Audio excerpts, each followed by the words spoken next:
Bonjour à tous et bienvenue sur Usitility. Aujourd'hui, nous allons voir comment jouer à Hunter multiplié par Hunter Nen multiplié par Survivor sur PC en utilisant le tout nouveau BlueStacks 5, qui est conçu pour une vitesse fulgurante et une action de haute intensité. Nous pourrons facilement télécharger et installer Hunter multiplié par Hunter Nen multiplié par Survivor et profiter du jeu sur notre PC Windows avec le clavier, une souris et un grand écran grâce à BlueStacks 5, qui est l'émulateur Android que nous recommandons pour jouer à Hunter multiplié par Hunter Nen multiplié par Survivor. Alors sans plus attendre, passons à l'action. D'abord les amis, la toute première chose à réaliser est de lancer notre navigateur web habituel.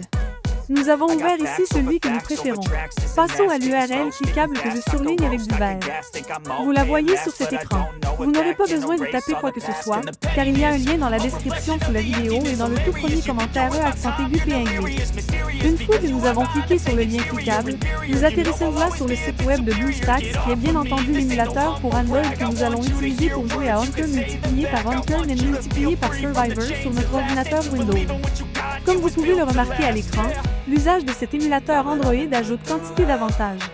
Contrôle personnalisé, instances multiples, synchronisation de toutes les instances, macros, scripts, FPS plus élevés, et j'en passe. Nous allons maintenant procéder au téléchargement de Hunter multiplié par Hunter Nen multiplié par Survivor en cliquant sur ce bouton jouer sur BlueStacks que j'ai marqué avec du vert. Nous cliquons ou double-cliquons donc sur ce bouton. Et le téléchargement commence et finit tout de suite et voilà, le téléchargement est fini. Il s'agit d'un fichier exécutable.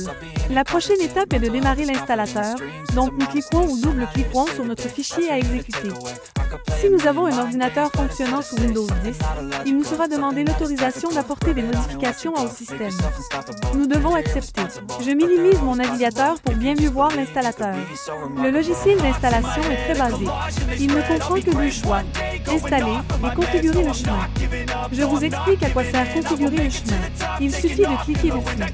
Alors nous constatons que nous avons ici accès au chemin où l'émulateur Android sera situé après installation. Si nous désirons modifier ce répertoire, nous devons cliquer sur le bouton, sélectionner le chemin, et nous optons pour un autre dossier et installons l'émulateur où nous voulons. Je vais le laisser par défaut. Je double-clique sur Retour. Et je peux cliquer sur Installer. Voilà, c'est parti. L'install a démarré et à partir de là, elle va effectuer le téléchargement de ces mégas que vous remarquez à l'écran. Au moment où vous le téléchargerez, il peut y avoir plus ou moins de mégaoctets, c'est normal. La vitesse de téléchargement peut être plus ou moins rapide, en fonction de la qualité de Internet et de la vitesse des serveurs de notre émulateur Android. J'ai de la chance, là, cela va très vite. Le téléchargement est terminé, et on passe maintenant à la phase d'installation. Avec BlueStacks 5, vous pouvez même réduire l'utilisation de la RAM en un seul clic. C'est particulièrement utile si vous rencontrez des problèmes de performance. En outre, vous pouvez activer le mode écho pour profiter d'une utilisation du CPU réduite de 87%, d'une utilisation du GPU réduite de 97% et d'un multitâche plus facile. Comme vous pouvez le constater, BlueStacks 5 est conçu pour offrir stabilité et performance lors de longues sessions de jeu. L'installation est déjà terminée pour moi. Dès lors, l'émulateur s'est lancé de lui-même. Comme vous pouvez le voir, en bas, vous pouvez remarquer cette barre de progression qui va avancer pour se remplir ainsi quand elle arrive à la fin. Cet émulateur pour Android se lancera pour la première fois. En fait, l'émulateur pour Android a déjà été démarré, le voici pour la toute première fois. Avant de continuer, comme vous pouvez le voir, il a généré deux icônes là sur le bureau de l'ordinateur.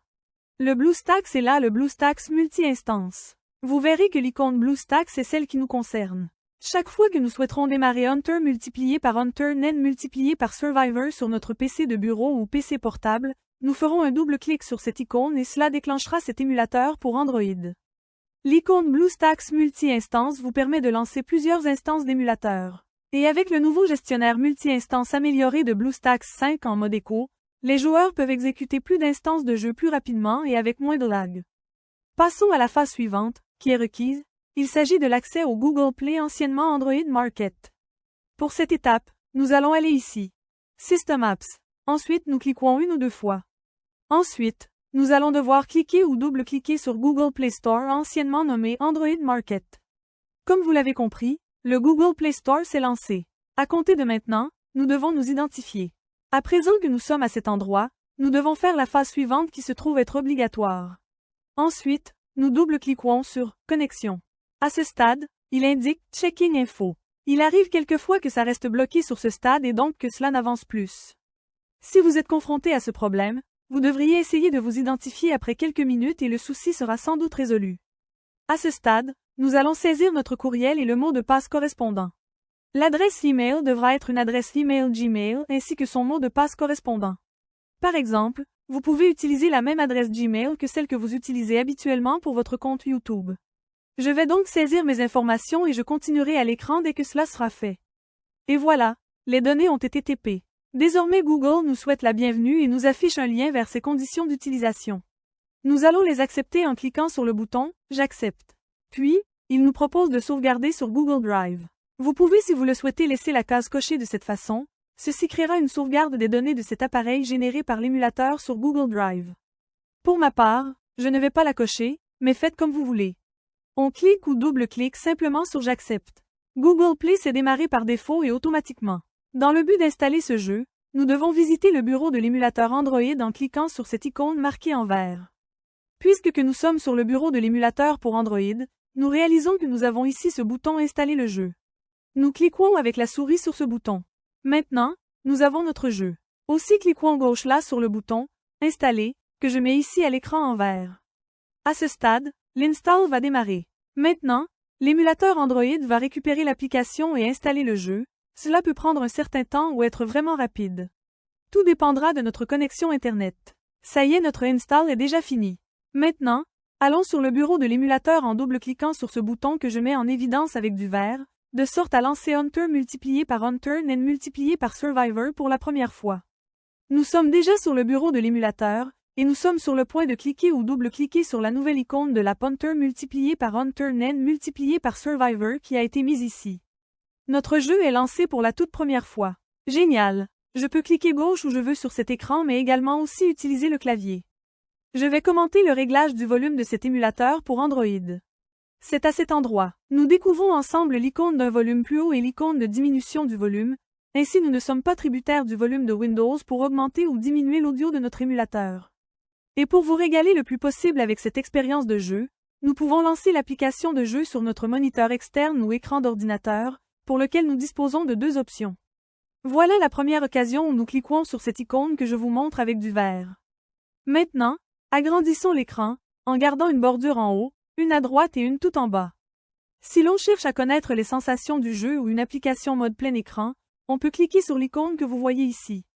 De cette façon, nous serions déjà en train de profiter du jeu en mode plein écran.